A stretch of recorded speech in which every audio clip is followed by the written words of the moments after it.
Dostlar, bu da konuda men Turkmenistanda işleyän apayany atacak. Bu apayanyň ady Nyas apayan. Dostlar, bu apayan Play Market'da var. Play Market'e girip Play Market'in gözle yerine Nyas apayan diye çıkıyor.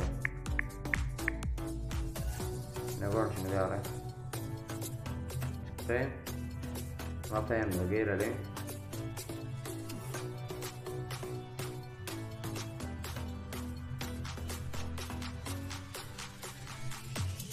Asal apayanı yordurayım.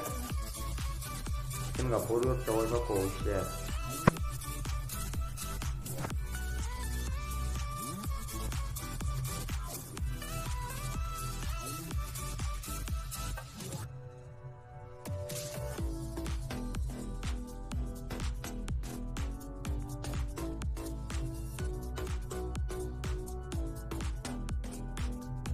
Neden sonra şimdi işleri?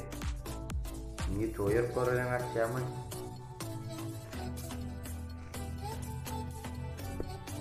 Neden sonra şimdi araştırma. Dostlar bu hafta nasıl bu işler? Kanala geçelim.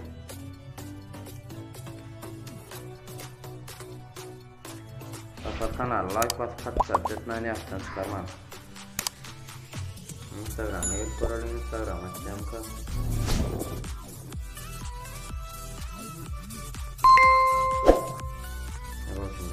Nama tutup ya.